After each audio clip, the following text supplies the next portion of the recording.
Hello everyone. Today we will discuss key features of 2023 release 1 for integrations. So let's come to first feature. Our first feature is digital disbursement for miscellaneous payments. Using this feature, you can simply transfer funds electronically directly to phone numbers or email addresses.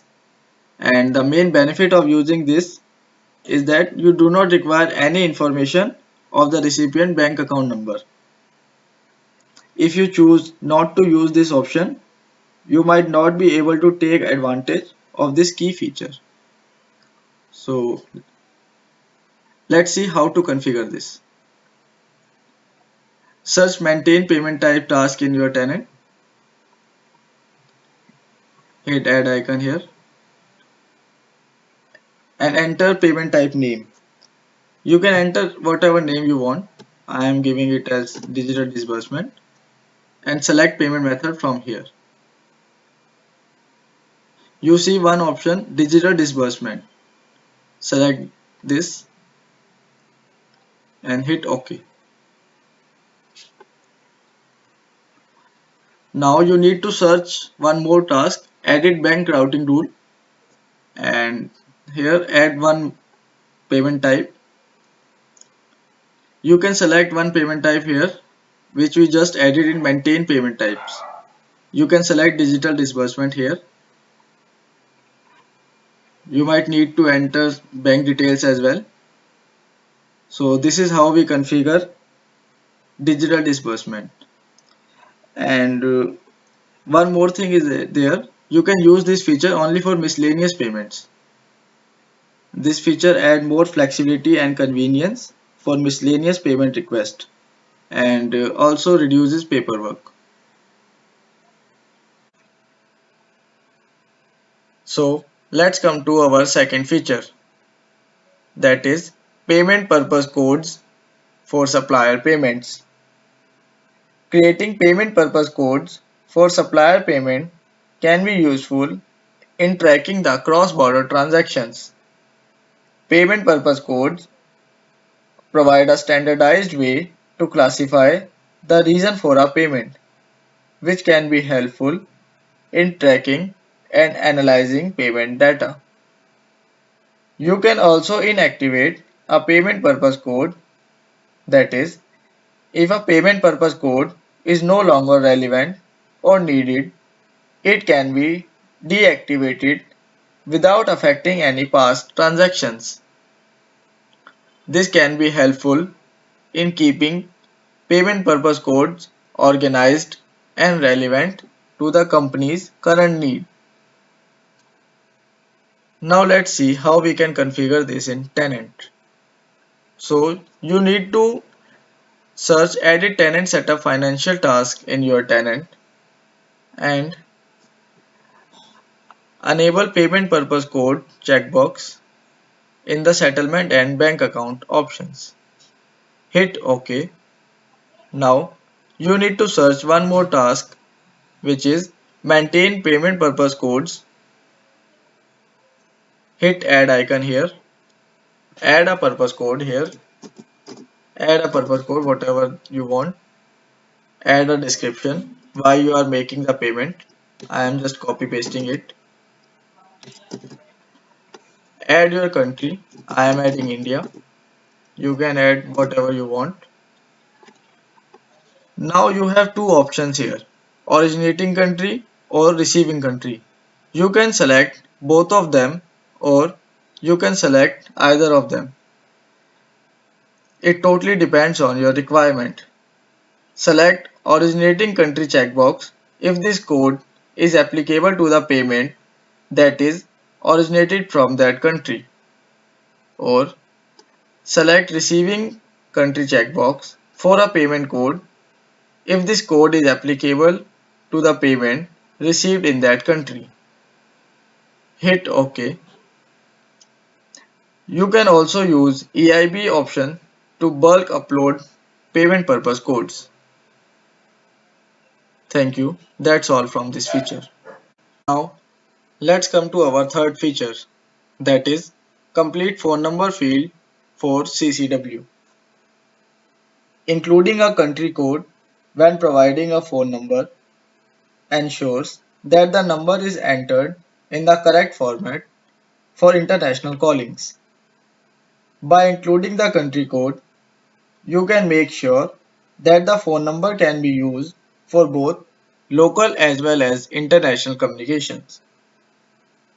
Providing a phone number without the country code can lead to confusion, especially if the number is being used for international communication.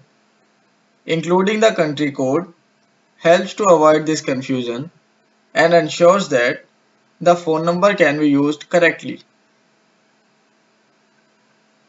Now let's see how we can configure this in our tenant. I have already created one CCW, which is worker info. In this, first you need to make sure that you are using the latest version. Let's see, are we using the latest version or not? Integration system, integration field attributes, C version. We are using the latest version here, so there is no problem.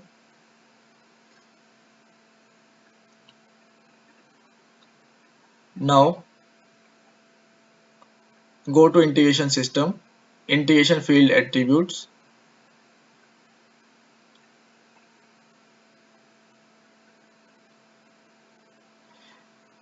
You will find that field in this section, worker personal data section.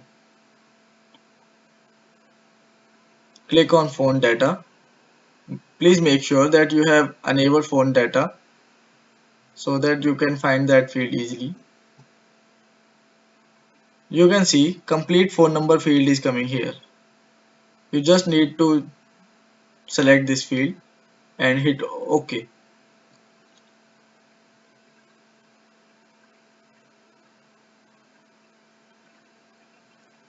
Done. Now, if you launch this integration, you will see that a complete phone number field for a worker is coming. So that's all from this feature. Thank you. Now come to our fourth feature, Object Transporter 2.0. Object Transporter 1.0, a configuration migration tool used in the Workday platform, will be deprecated in the 2023 Release 1 of Workday. This means that it will no longer be available for use and will be replaced by Object Transporter 2.0, which will be the only available configuration migration tool going forward. It is important for Workday users who are currently using Object Transporter 1.0 to prepare for this transition in advance to ensure a smooth transition to the new tool. Workday users should familiarize themselves with Object Transporter 2.0, assess their current use of Object Transporter 1.0, develop a transition plan, test the new tool, and communicate with stakeholders to minimize any disruption to their business processes. Now,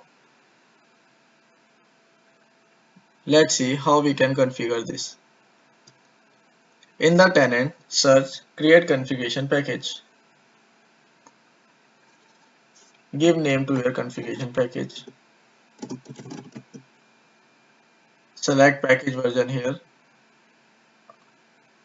aux 2.0. Implementation types to migrate. Select implementation type, business process. I want to transfer business process definition, that's it.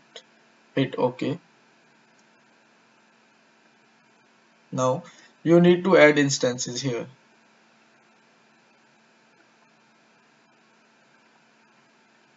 For example, I am just taking any two. You can also edit instances here. Now hit done. To view the configuration package, you can simply type view configuration package and give search for your migration type.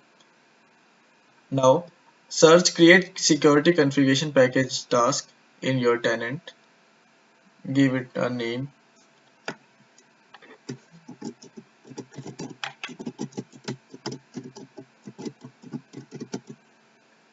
Functional areas by workday solution. Suppose I want HCM benefits. That's it. Now select security policies, domain or business process. OK.